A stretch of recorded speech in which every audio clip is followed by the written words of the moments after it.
texto que vamos a predicar hoy es la lectura que acaban de escuchar.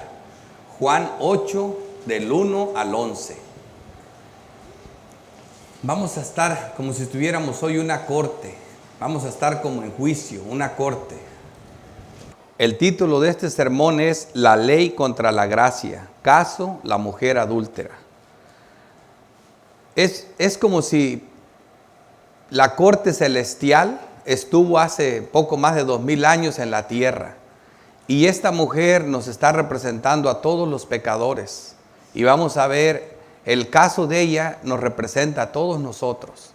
Así que vamos a ver a Cristo como Juan lo presenta. Como les dije, el propósito del Evangelio de Juan es para que creamos y seamos salvos. Pero el tema es presentar a Cristo en su multiforme sabiduría, en su multiforme deidad, con todos sus nombres, ¿verdad? Y la importancia de su nombre.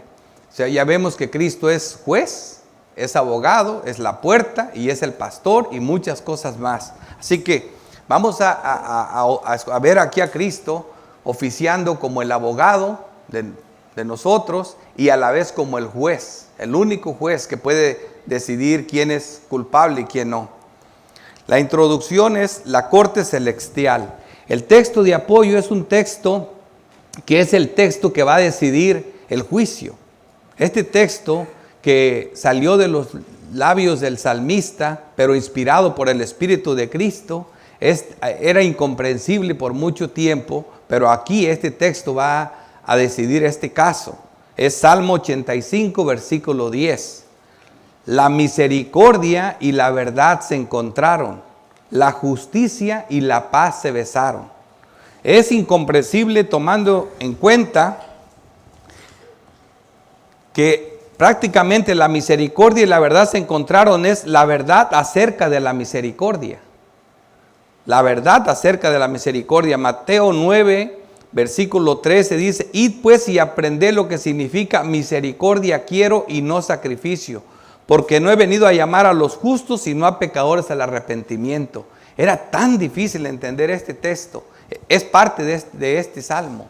Esto es lo que dijo Cristo aquí en Mateo 9. Así que la justicia y la paz se besaron. Es algo también incomprensible, porque no hay paz para el impío. Y la justicia reclama que todo el culpable sea condenado. Así que también esto era incomprensible. Isaías 48, 22 dice: no hay paz para los malos, dijo mi Dios. Ningún malo tiene paz con Dios y todos somos malos. También Isaías 58 dice 21: no hay paz, dijo mi Dios, para los impíos. Es una porción del versículo. Así que esto es la introducción de este tema. Es un caso que vamos a desarrollarlo y es una historia muy importante que nos va a representar, y espero con esta introducción haber llamado su atención para desarrollar este caso. La estructura es simple, el mismo texto la da. Del versículo 1 al 6 es el ataque de la ley. El ataque de la ley. Así que vamos a ver aquí a la fiscalía en ataque. Y luego del 7 al 11, la defensa de la gracia. Vamos a ver a nuestro abogado defensor, a Cristo Jesús. Vamos a ver entonces en primer lugar el ataque de la ley. Juan 8:1. Antes de comenzar, cuando Jesús terminó de predicar en Juan 7, estamos viendo que era el último día de la fiesta de los tabernáculos. Había gente de muchos lugares en el lugar. Así que Jesús dice que cada quien se fue a su casa. Y luego aquí continúa en Juan 8:1. Y Jesús se fue al monte de los olivos. Él se fue al monte de los olivos, un lugar que él acostumbraba a ir especialmente para orar. Él siempre después de cada día se iba a revestir con su Padre en oraciones, se iba a llenar de las oraciones, iba siempre a refortalecerse. Entonces, si él lo hacía, ya saben que continuamos nosotros. Dice: y por la mañana, al otro día, volvió al templo y todo el pueblo vino a él. Cuando dice todo el pueblo se refiere porque todavía había mucha gente, no se habían ido tan fácil porque eran de otros lugares. Había gente de muchos lugares. Y sentado él les enseñaba. Siempre así acostumbraban los rabinos, se sentaban para enseñar, estaba prácticamente así, predicándoles el evangelio. Pero alguien lo interrumpió. Versículo 3. Entonces los escribas y los fariseos le trajeron una mujer sorprendida en adulterio y poniéndola en medio, aquí vemos, le dijeron: maestro, esta mujer ha sido sorprendida en el acto mismo del adulterio. Vemos aquí a la ley como la sierva de la gracia. Aquí ya está trayendo a la mujer, ¿verdad? Sabemos que eso es lo que hace la ley, es sierva de la gracia. Prácticamente a nosotros el pecado, la ley, nos trae a Cristo. Es como el ayo que nos trae. ¿Quién trajo a la mujer? Ellos la traen. Aquí está. Ellos nos la trajeron. Es una sierva de la gracia. Ellos la trajeron. Gálatas 3:24. De manera que la ley ha sido nuestro ayo para llevarnos a Cristo, a fin de que fuésemos justificados por Él. Ellos sin saber, ellos la traen para que la mate. Ellos la traen para tenderle una trampa, pero sin darse cuenta están haciendo lo mismo que Judas y lo mismo que Satanás, sirviéndole a los planes de nuestro bendito Dios. Aquí los vemos con mala intención, pero la están trayendo a que vaya al cielo, sin darse. Ellos la traen a matarla y la están llevando al cielo. Y entonces aquí vemos, dice en el 5, y ellos dicen aquí: y en la ley nos manda Moisés apedrear a tales mujeres. ¿Tú pues qué dices? Citando las escrituras con planes malvados, la misma práctica de Satanás. Citando las escrituras con planes malvados es algo muy malo. Ellos están diciendo dos versículos, Levíticos 20:10. Si un hombre cometiere adulterio con la mujer de su prójimo, el adúltero y la adúltera indefectiblemente serán muertos. Aunque aquí viene solo la adúltera, ¿verdad? Aquí no viene el adúltero. Deuteronomios 22:22. Si fuere sorprendido alguno acostado con una mujer casada con marido, ambos morirán, el hombre que se acostó con la mujer y la mujer también. Así quitarás el mal de Israel. Tendrían que haber muerto ambos, pero aquí otra vez traen a la mujer sola. Para comenzar, solamente vienen a tenderle una trampa a Cristo.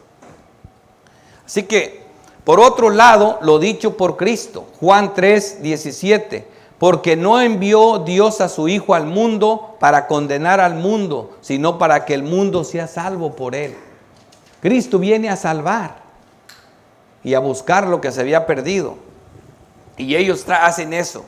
Así que, por otro lado, la doctrina. En Romanos 14:10 dice: pero tú, ¿por qué juzgas a tu hermano? O tú también, ¿por qué menosprecias a tu hermano? Porque todos compareceremos ante el tribunal de Cristo. Así como está esa mujer enfrente de Cristo, llena de su inmundicia, de su pecado, de su vergüenza, porque fue sorprendida en el acto mismo, así estamos todos nosotros. Así que no deberíamos de juzgarla. Eso es lo que enseña la doctrina, porque todos estamos igual, porque no hay justo ni siquiera uno. Citar las escrituras para hacer daño, matar o ofender es algo diabólico. Es la práctica del mismo Satanás, como lo dije. Mira Lucas 4:9. Aquí, ¿qué está haciendo Satanás? Atacando a Cristo. Es cuando viene a tentarlo. Y le dice: y le llevó a Jerusalén y le puso sobre el pináculo del templo y le dijo: si eres hijo de Dios, échate de aquí abajo. Y aquí le cita dos textos. Porque escrito está: a sus ángeles mandará cerca de ti que te guarden, y en las manos te sostendrán, para que no tropieces con tu pie en piedra. Respondiendo Jesús le dijo: dicho está, no tentarás al Señor tu Dios. La escritura que Satanás cita aquí es el Salmo 91, el 11 y el 12. Pues a tus ángeles mandará cerca de ti que te guarden en todos tus caminos, y en las manos te llevará para que tu pie no tropiece en piedra. Satanás no cita estos textos con buenas intenciones, sino con el propósito de torcer las escrituras, lo que siempre ha hecho, y hacer caer a Cristo. Es la misma cosa que están haciendo estos malos hombres aquí con Jesús. En el versículo 6, mas esto decían tentándole. ¿Ven que era una trampa? Para poder acusarle.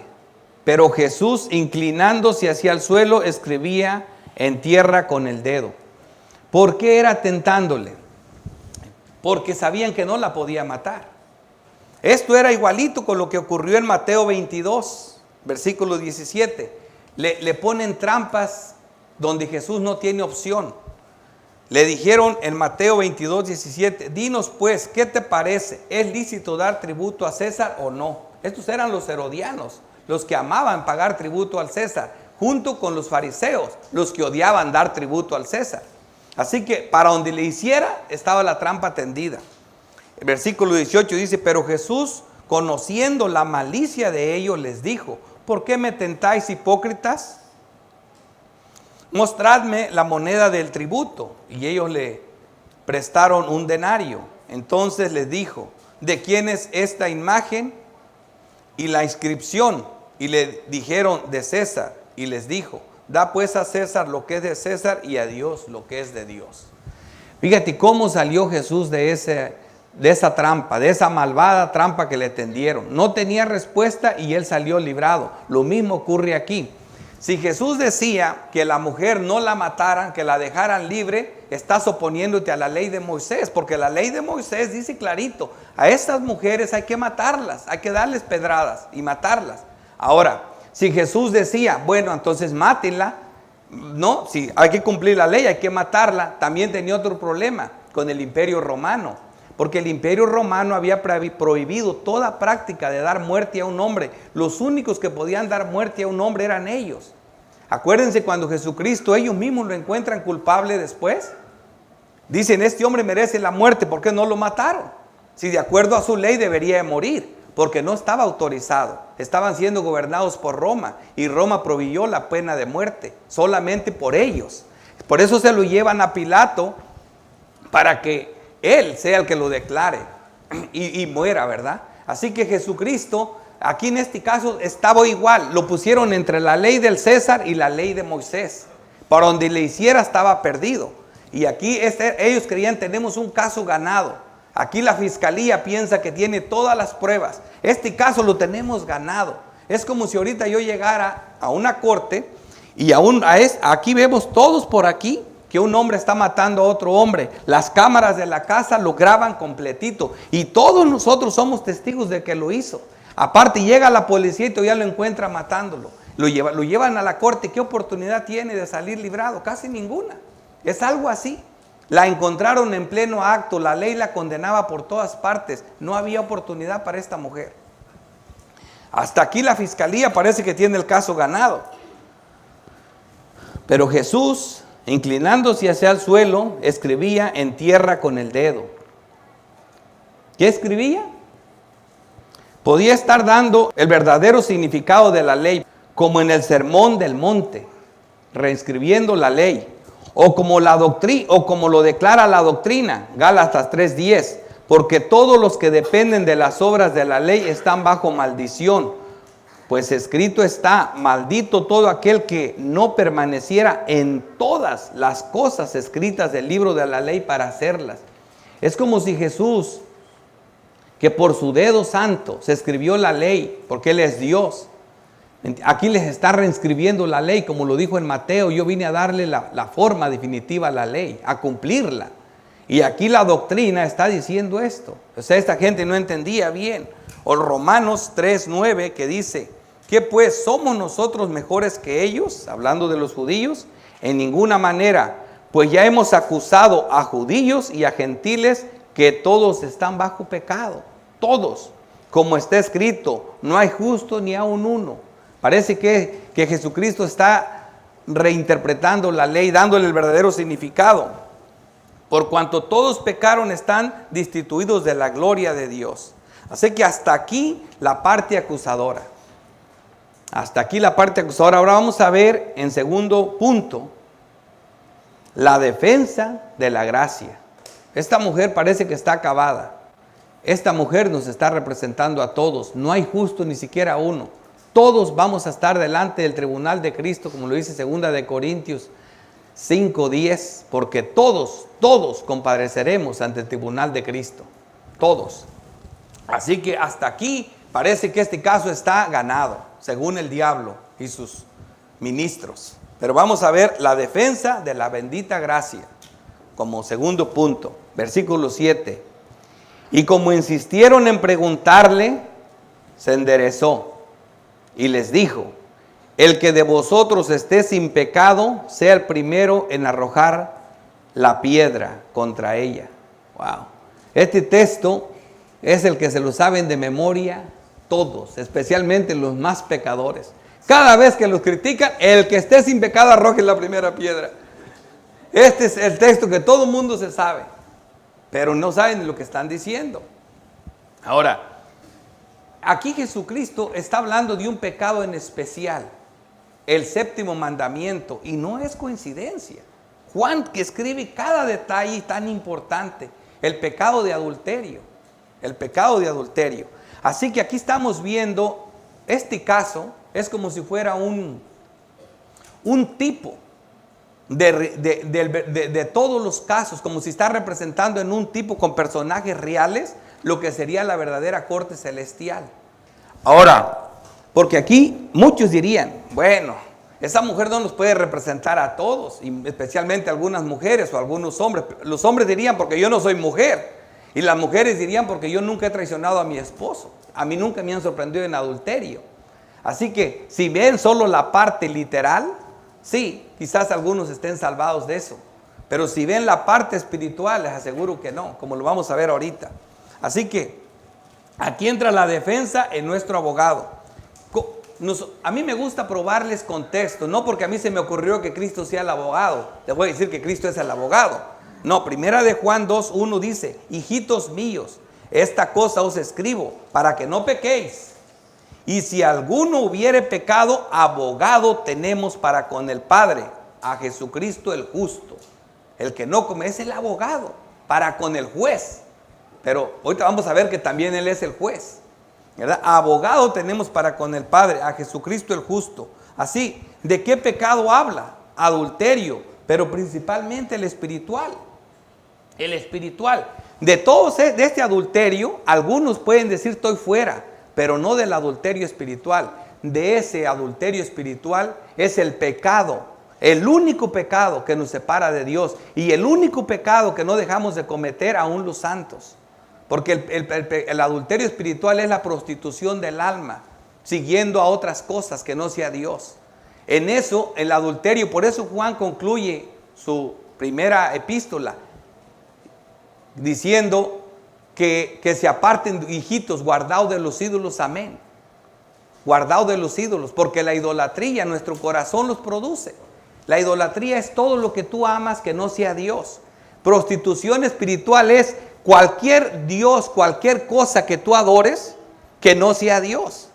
Cuando tú dices, no, pero yo amo el dinero, pero no a Dios. Bueno, Cristo dice que el dinero, si es un Dios, se llama Mamón, ¿verdad? Así que todos tenemos dioses, y los dioses los fabrica la mente y el corazón. Así que todo eso es malo. Así que aquí en este pecado lo ponen porque el pecado que cometemos todo es no amar a Dios con todo nuestro corazón y nuestra alma y nuestras fuerzas. Así que todos cometemos idolatría y adulterio espiritual. Y más claro lo que le estoy diciendo, me gusta probarlo con la doctrina. Santiago 4:4 dice: oh almas adúlteras. Pero el alma no se va a acostar con otro y tener sexo. Así que no te pienses que solo, yo no soy como esa mujer porque yo nunca lo he tenido, o yo no soy mujer. No, almas adúlteras. Está acusando las almas de nosotros de adulterio espiritual. ¿Y qué es eso, adulterio? Aquí está clarito. Oh almas adúlteras, ¿no sabéis que la amistad del mundo es enemistad contra Dios? Wow. Así que cuando yo amo más al mundo que a Dios, ya estoy cometiendo adulterio espiritual. Es lo que dice el texto. Y ahí sí caemos todos. Oh almas adúlteras, ¿no sabéis que la amistad del mundo es enemistad contra Dios? Cualquiera pues que quiera ser amigo del mundo se constituye enemigo de Dios. Así que ¿quién se me queda aquí afuera? Ninguno, ni yo, nadie. Todos vamos a llegar al tribunal de Cristo igual que esta mujer, sin ninguna excusa, tirados en el suelo con nuestra inmundicia. ¿Por qué? Porque nuestras almas son adúlteras. Así de claro. Por eso le digo, este es un tipo. La doctrina es gloriosa. ¿Ves? Cualquier palabra que yo use de mi boca que no sea bíblica, uno comete errores. El error de nosotros es cuando abandonamos la Biblia. Por eso dicen nosotros, ay, es que tú traes muchos textos. Sí, cuando abandono los textos digo puras tonterías. Eso es por eso no me gusta hablar a mí. Versículo 8. E inclinándose de nuevo hacia el suelo, siguió escribiendo en tierra. Muchos dicen, no sabemos qué escribió aquí, porque Juan no nos lo dice, y es verdad. Pero una cosa, decir que aquí no hay nada porque no sabemos, estamos equivocados. Si se escribió, esto es palabra de Dios y aquí hay algo. Aquí hay algo. Lo poquito que sabemos es, como yo le pongo aquí, que el abogado revise y refine la ley. Porque en Éxodo 31, 18 nos dice la palabra de nuestro bendito Dios. Y dio a Moisés, cuando acababa de hablar con él en el monte Sinaí, 2 tablas del testimonio, tablas de piedra, escritas con el dedo de Dios.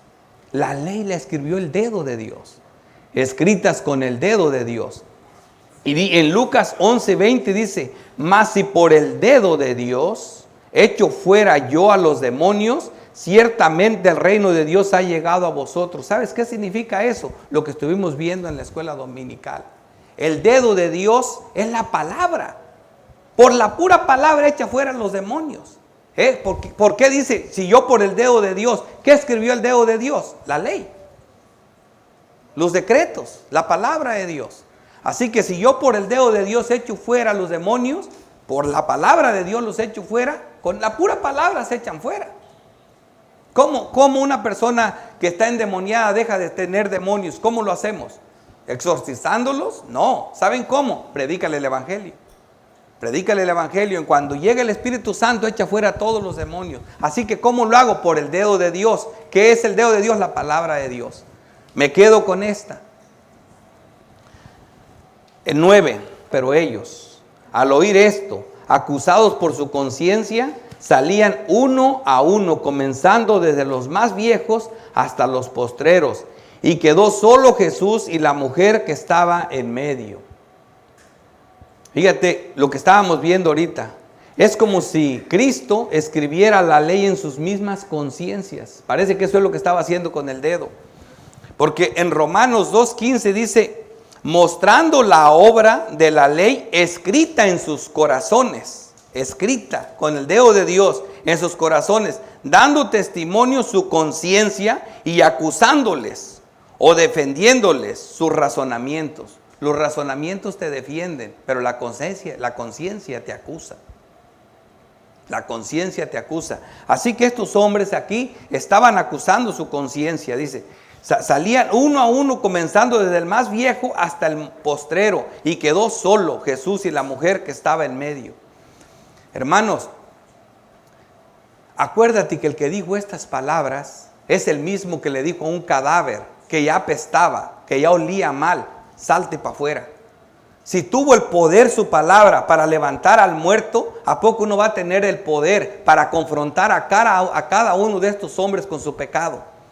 Él escribió la ley en piedras, también la escribió en el corazón de cada uno. Por eso no tiene excusa ningún incrédulo. Ay, que a mí no me predicaron el evangelio. No, todos, porque tienen conciencia. Cuando se apartan de Dios, cuando pecan, algo les dice adentro que están equivocados, que están mal. Y no hay excusa.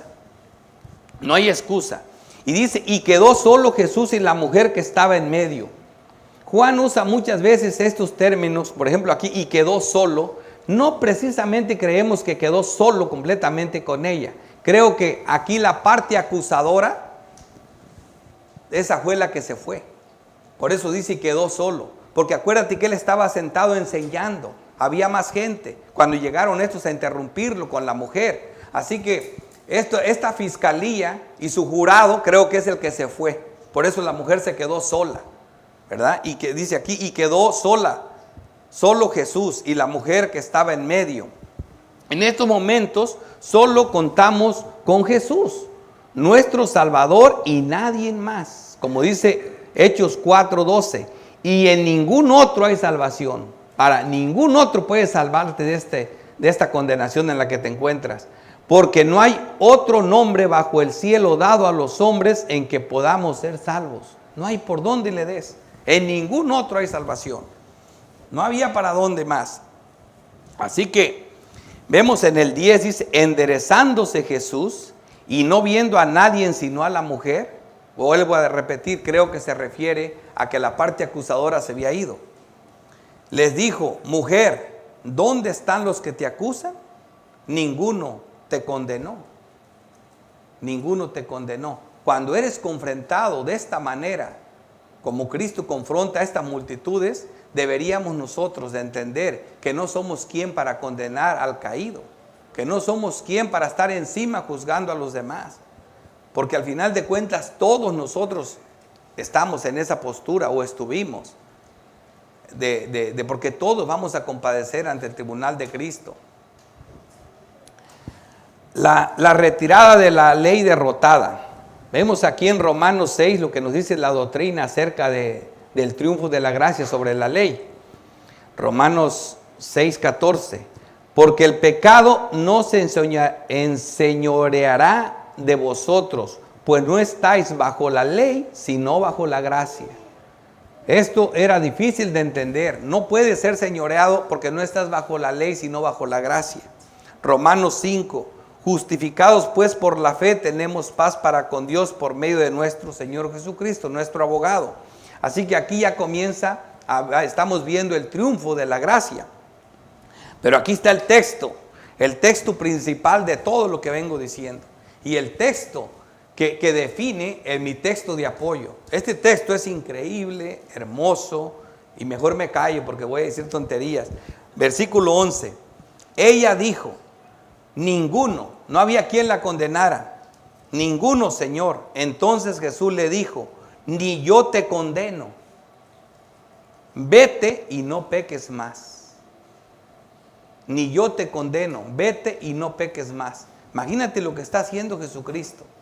Le está diciendo a una mujer pecadora que violó la ley, que Él no la condena. Está liberando al culpable y eso es abominación delante de Dios. Fíjate lo que está pasando y ahora vemos que está cambiando de abogado defensor a juez. Esto es un problema, como lo es ese texto, como lo es el texto. La misericordia y la verdad se encontraron, la justicia y la paz se besaron. Es un problema, pero con la bendita ayuda de Dios lo vamos a resolver ahorita. Así que vemos aquí Jesús como juez. Y también no se me ocurrió que también Él es el juez. Hay muchos textos, yo solo traigo uno. Hechos 10, versículo 42. Y nos mandó Jesucristo que predicásemos al pueblo y testificásemos que Él es el que Dios ha puesto por juez de vivos y muertos. Así que el abogado también es el juez. Dios lo puso de juez de vivos y muertos. Por eso todos compadeceremos ante ¿qué? Ante el tribunal de Cristo Jesús. Él es el juez. Y como juez debe ser justo. Fíjate lo que dice la palabra de Dios en Deuteronomio 25. Si Él es el juez, debe de ser justo. Así que, imagínate, Deuteronomio 25, 1 dice, si hubiere pleito entre algunos y acudieren al tribunal para que los jueces los juzguen, estos absolverán al justo y condenarán al culpable. Eso es lo que se tiene que hacer. ¿Y qué es lo que está haciendo Jesucristo? Está absolviendo al culpable. Es lo que está haciendo. No es fácil esto. Por eso esta página fue arrancada de la Biblia. Para los que creen en ese texto crítico. Porque no cabe en la mente. Pero nosotros creemos en el texto recibido. El texto receptos. Es el texto que así como dice, así dice, aunque no la entiendamos, nosotros creemos en eso. Sí, esta palabra es importante. Otra cosa, dice, ¿cómo Jesús puede pasar por alto el pecado? Justificar al impío sin cometer abominación. Como lo dice Proverbios 17:15. El que justifica al impío y el que condena al justo, óiganlo bien, justificar al impío. ¿Me entienden? Él es lo que está haciendo Jesús, justificando a un impío. Y al que condena al justo, estas dos cosas son abominación a Jehová. Es un pecado monstruoso, no puede ser. Nosotros mismos no podemos contemplar que un juez, imagínate este caso que les presenté del asesinato, que resulta que este que mató era pariente del juez, y que aún con toda la evidencia, las cámaras de la casa, con todos nosotros de testigos y la policía que todavía lo encontró apuñalándolo, todavía el juez diga, pues toda la evidencia está en contra, pero yo lo declaro libre. ¿Te imaginas qué le pasaría a ese juez? Ni siquiera en este mundo de impíos, de malos, aceptamos una cosa como esta. Pero esto es lo que hizo Jesucristo. Por eso era incomprensible entender a Cristo antes. Así que el Antiguo Testamento sin la luz del Nuevo es incomprensible.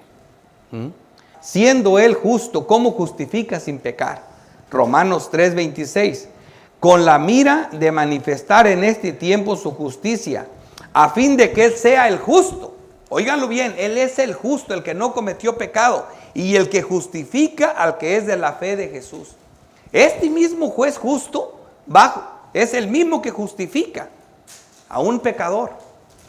Vamos para allá. Cristo es el que justifica al impío, como lo dice Romanos 4, versículo 5. Mas el que no obra, sino que cree en aquel que justifica al impío, su fe le es contada por justicia.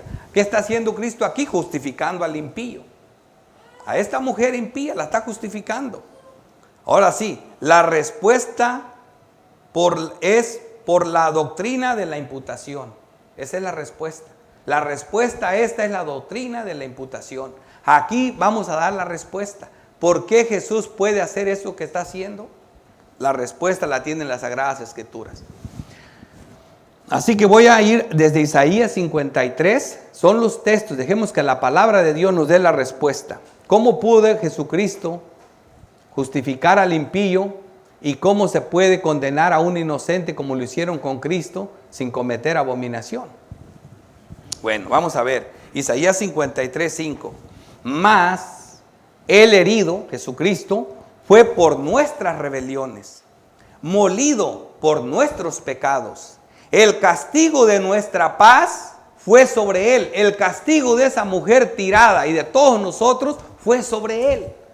El castigo de esa mujer, unos días después, unos meses, Jesucristo iba a ir a la cruz por esa mujer. Por eso él pudo decirle, vete, yo no te condeno, porque él iba a ir a la cruz por ella. El castigo de nuestra paz fue sobre él. Por eso la paz con la justicia se dan un beso en la cruz. El castigo de nuestra paz fue sobre él. Y por su llaga fuimos nosotros curados. Todos nosotros nos descarriamos. No hay quien no esté como ella. Ninguno. Todos nos descarriamos como ovejas. Cada cual se apartó por su camino. Mas Jehová cargó en él el pecado de todos nosotros. De todos nosotros fue cargado en él. Bendita doctrina. Segunda de Pedro 22. El cual no hizo pecado, ni se halló engaño en su boca. 24. Quien llevó él mismo nuestros pecados en su cuerpo sobre el madero. Él llevó nuestros pecados. Él llevó el pecado de esa mujer en su cuerpo sobre el madero, sobre la cruz. Para que nosotros, estando muertos, como estaba ella y como estábamos nosotros, a los pecados vivamos a la justicia, por cuya herida fuiste sanado. Por su herida fuimos sanados. Primera de Pedro 3:18. Porque también Cristo padeció una sola vez por los pecados, el justo por los injustos, para llevarnos a Dios. Esa es la única manera, el justo por los injustos. Él le dio su justicia santa a la mujer, y la mujer se justifica, y él agarra el pecado de esa mujer y muere por ese pecado. Y de esa manera no se comete abominación. Porque cuando condenaron al justo, cuando crucificaron al justo, ya no era justo. Ya tenía el pecado de esa mujer, el tuyo y el mío y el de todos los que van a ir al cielo. Cuando Cristo estuvo en la cruz, él no era un cordero, era una víbora. Como le dijo Dios a Nicodemo, cuando veas al Hijo de Dios en una asta, como Moisés levantó la serpiente, cuando veas eso, ahí vas a ser salvo. Porque en ese momento es que la justicia y la paz se van a dar un beso. Así que Cristo estuvo como una víbora ahí, colgado, con todo el pecado de todos nosotros. Eso es lo que se hizo. ¿Ven qué hermosa es la doctrina?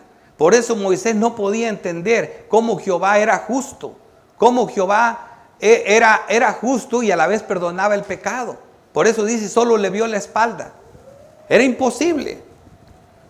Así que esto está tan claro y tan hermoso. Y 2 de Corintios 5:21 dice, el que no conoció pecado, nunca pecó, por nosotros lo hizo pecado, fue Dios, para que nosotros fuésemos hechos justicia de Dios en él. Esta mujer se hizo justa. Y el que no conoció pecado murió como pecador. Debido a esta doctrina es que podemos entender por qué la justicia y la paz se dieron un beso. Esas palabras que salieron de la boca del salmista allá en el Salmo 85 tenían un significado hermoso pero incomprensible. La misericordia y la verdad se encontraron porque vas a aprender la verdad de la misericordia. La justicia y la paz se besaron. Algo incomprensible va a ocurrir en la cruz. Vete y no peques más.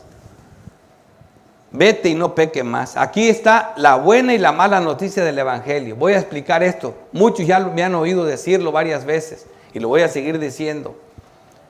Muchos hermanos y famosos y buenos hermanos siempre han dicho que el Evangelio es una mala noticia seguido de una buena noticia, pero que hay que dar primero la mala.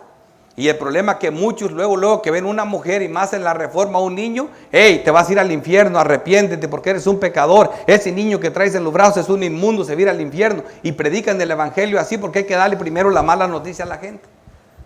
Debido a eso, esto no está ocurriendo aquí, eso es fariseísmo. Los fariseos llegaron a mátenla, está en el adulterio, está en pecado, nos ponemos todos como ella. ¿Cuál fue el Evangelio? La gracia. Mujer, yo no te condeno. Ese fue el Evangelio, ese es el Evangelio que debes de predicarles, que tú puedes ser justo solo creyendo en Jesucristo. Así que no vengas condenando gente. Esto no se trata de eso, no se trata, todos somos culpables antes de venir a Cristo. Sino que presenta el Evangelio, preséntales a Cristo. El Evangelio es hermoso, es una buena noticia, hermosa. Solo creyendo en Jesucristo puedes ser justificado. Te vas a quedar limpio, todos tus pecados ya no cuentan. Esa es la manera que vas a ser salvo. Ese es el Evangelio. La mala noticia, si es que se le puede llamar mala, es vete y no peques más. ¿Por qué? ¿Los creyentes ya no pecan? No, siguen pecando. Se le dice así, ¿por qué? Porque una vez que tú creíste de verdad, el Espíritu Santo viene a morar en ti y ya estás muerto al pecado, ya no pecas como una práctica. Vas a pecar ocasionalmente, pero cuando peques, si eres creyente, vas a sufrir. Vas a sufrir. Cuando peques, vas a llorar. Te va a doler el pecado. Y por eso es una mala noticia, porque estamos en un cuerpo de muerte, porque vamos a seguir pecando. Si no, no fuera nunca una mala noticia. Sería una hermosa noticia todo el tiempo. Pero debido a que estamos en este cuerpo de muerte, seguimos pecando y por eso es que sufrimos a veces. Entre más necios somos y no obedecemos al Evangelio, nos va mal. Por eso, vete y no peques más. Vete y no peques más. Ahora, ¿un creyente realmente no puede pecar? No. Vemos aquí, dice, ahora esto dice la gracia para los condenados redimidos por Cristo. Vamos a ver ahora, Romanos 8:1. Espero que esto quede claro, hermanos. Que esto quede claro. La verdad, yo sé que ustedes me oyen a mí decir esto y luego oyen a otros mucho más respetados, hombres que de verdad son sabios y dicen, pues se oye muy bien lo que Ricardo dice, pero la verdad, fulano dijo lo otro y la verdad me quedo con el otro. Pero vas a ser como un fariseo, vas a estar gritando, condénenla, la hallamos en el acto, la hallamos en pecado y todos esos salieron descoladitos para afuera. ¿Me entienden? No puedes llegar a predicar el Evangelio de esa manera. El Evangelio se predica con la buena noticia. La mala noticia es que los frutos del Espíritu Santo tienen que ser evidentes en ti y si no existen los frutos del Espíritu Santo, tú no eres creyente. Esa es la mala noticia del Evangelio. Así que no te confundas, ni te dejes engañar por eso. Y aparte de eso, es el Evangelio. Siempre son buenas noticias. Siempre son buenas noticias. Y eso es hermoso y lo vemos en este caso. Este caso es una de las cosas más claras que podemos ver. Y lo vimos con la mujer samaritana. No llegó Cristo diciéndole, pecadora, tiene 5 maridos. No llegó así primero. Llegó primero diciéndole, si tú supieras con quién hablas, tú me pedirías a mí y yo te daría agua que saldrá en ti como una fuente de vida eterna. Entonces cuando la mujer, Señor, dame de esa agua, Jesús le dice, llama a tu marido. Ahí sí le presenta la ley. En otras palabras, ya para de pecar, ya quédate con uno, lleva 5 y ni uno ha sido tu marido, ¿verdad? Pero eso viene después. La persona cuando cree en Dios es así. Muchas veces nos confundimos nosotros, porque en el libro de Romanos, cuando se presenta la doctrina, el libro de Romanos es a la iglesia que está en Roma, y se le presenta la doctrina, y exactamente cuando ya somos creyentes y conocemos las doctrinas de la gracia, empieza con la doctrina de la aprobación total. Nosotros como creyentes tenemos que estar conscientes que éramos unos depravados. ¿Cuál era nuestra condición espiritual y la de todo mundo para poderle predicar el evangelio? Por eso ahí sí te presentan primero la depravación total. Ahí sí, pero eso ¿a quién se le enseña? Es la doctrina que yo y tú sabemos como creyentes. Pero cuando presentas el evangelio no vas a llegar hablando de las doctrinas de la gracia. Las doctrinas de la gracia es la doctrina que como creyentes debes de saber. El evangelio no son las doctrinas de la gracia. El evangelio es predicar a Cristo como Salvador. Eso es el evangelio. Así que en Romanos 8, como digo aquí, ahora esto dice la gracia para los condenados redimidos por Cristo. Romanos 8:1. Ahora pues, después de que Cristo te justifica, ninguna condenación hay para los que están en Cristo Jesús. Los que no andan conforme a la carne, sino conforme al Espíritu. El Espíritu es el que los guía. Por eso ya no pueden vivir pecando. Y si pecan, sufren. Y sufren mucho cuando pecan. Porque la ley del Espíritu da vida en Cristo Jesús. Me ha librado de la ley del pecado y de la muerte. Porque lo que era imposible por la ley, por eso parecía caso ganado, imposible por la ley, por cuanto era débil por la carne, Dios enviando a su Hijo en semejanza de carne de pecado, y a causa del pecado condenó al pecado en la carne de Cristo. Porque para que la justicia de la ley se cumpliese en nosotros, que no andamos conforme a la carne, sino conforme al Espíritu. Si es que nacimos de nuevo, es como andamos. El triunfo de la gracia contra el pecado que acusa la ley. Romanos 6:14. Porque el pecado no se enseñoreará de vosotros, pues no estás bajo la ley, sino bajo la gracia. Por eso Cristo le pudo decir, vete y no peques más. Porque el pecado ya no se enseñorea de nosotros. No que nunca pequemos, pero ya no se enseñorea de nosotros. Todo por la obra de Cristo. Gálatas 2:21. No desecho la gracia de Dios, pues si por la ley fuese la justicia, entonces por demás murió Cristo. Esto lo hizo la obra de Cristo. Esto lo hizo la obra de Cristo. Y de pura gracia, de pura gracia. Aquí la que gana el caso es la gracia bendita de Dios. Efesios 2:8. Porque por gracia soy salvo. ¿Por qué fue salva esa mujer? ¿Por méritos? Por gracia. Por gracia sois salvos, por medio de la fe, creyendo en Jesucristo, dice. Y esto no de vosotros, pues es un don de Dios, no por obras, para que nadie se gloríe. Nadie se puede jactar en la presencia de Dios de su salvación. Romanos 3:24, siendo justificados gratuitamente por su gracia, mediante la redención que es en Cristo Jesús. Eso es todo. Como lo ven ahí. Aquí está el caso ganado. La gracia le gana a la ley.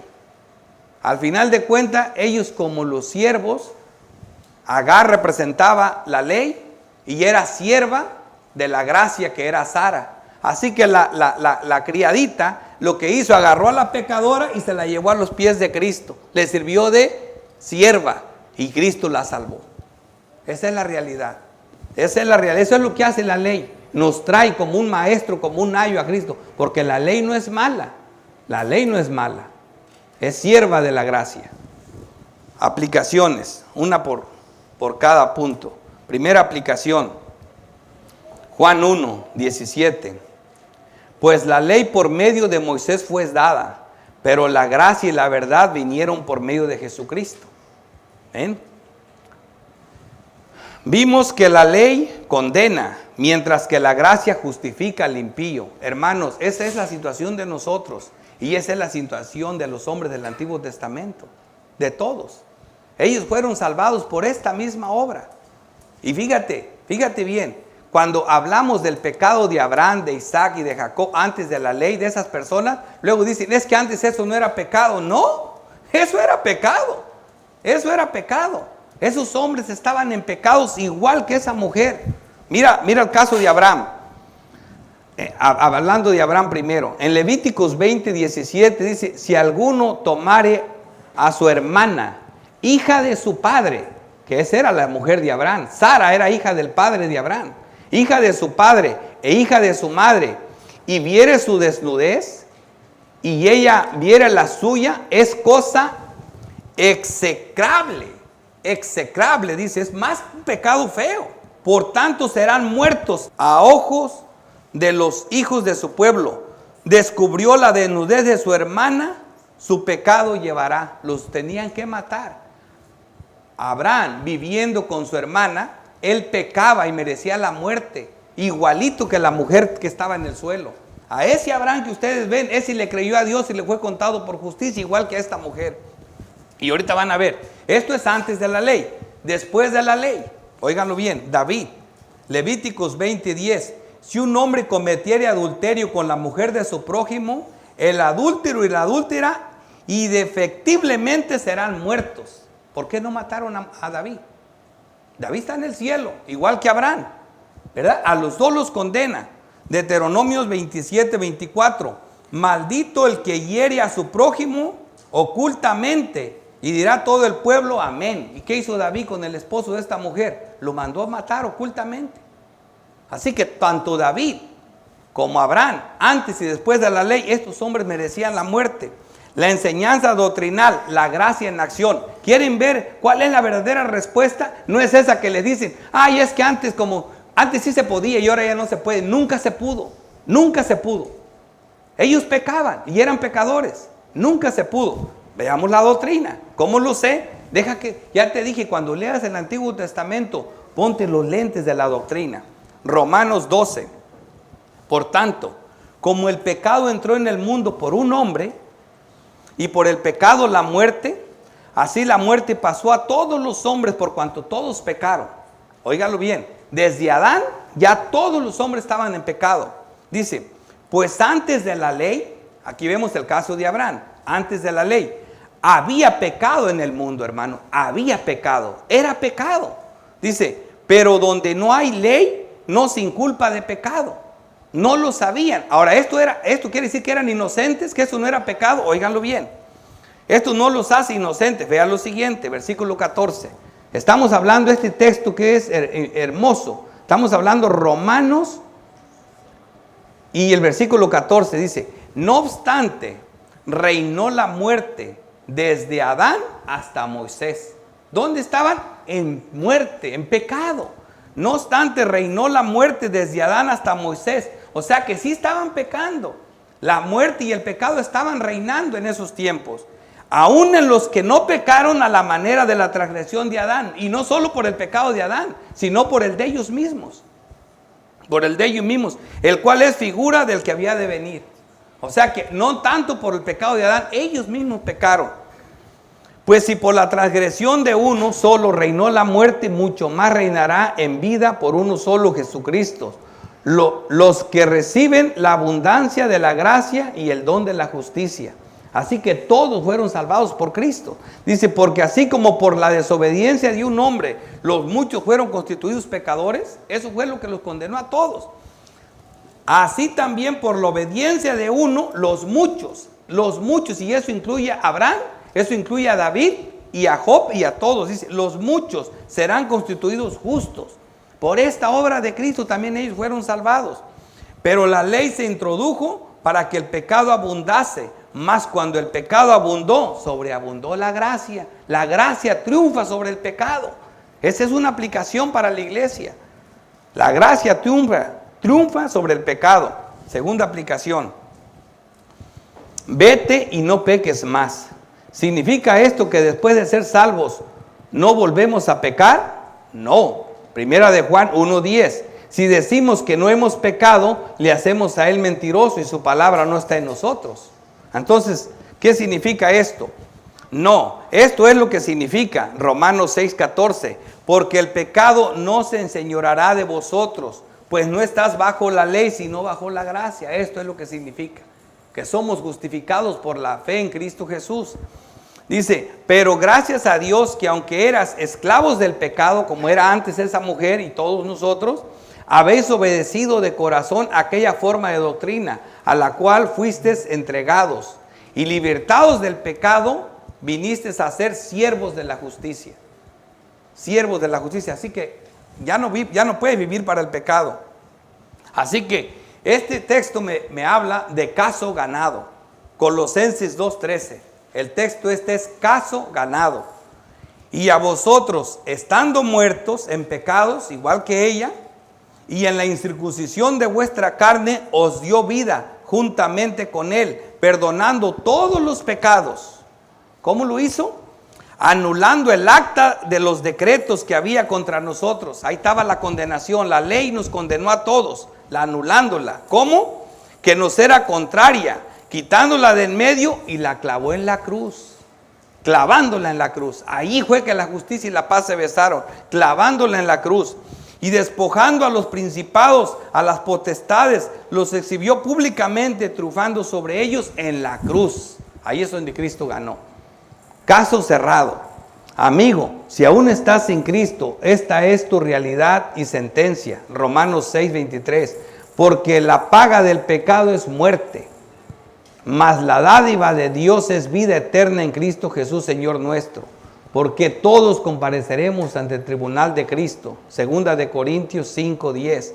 Porque es necesario que todos nosotros comparezcamos ante el tribunal de Cristo, para que cada uno reciba según lo que haya hecho mientras estaba en el cuerpo, sea bueno o sea malo. Por esto es necesario que te arrepientas, que busques a Dios de todo corazón. Oremos. Padre Santo, Dios Todopoderoso, Creador del cielo y de la tierra, te damos gracias, oh Dios, por tu palabra, que no deja de sorprendernos, Padre Santo, de gozarnos. Gracias por hablarnos en tu Espíritu, Señor, por esa bendita palabra que es vida eterna, que es viva, que es eficaz y que salva. Gracias, oh Dios. Gracias por cada uno de los que están aquí. Te rogamos que tu palabra no vuelva vacía. Salva a los que aún están sin ti, Señor. Te lo rogamos, Padre Santo, en el nombre de Cristo Jesús. Amén.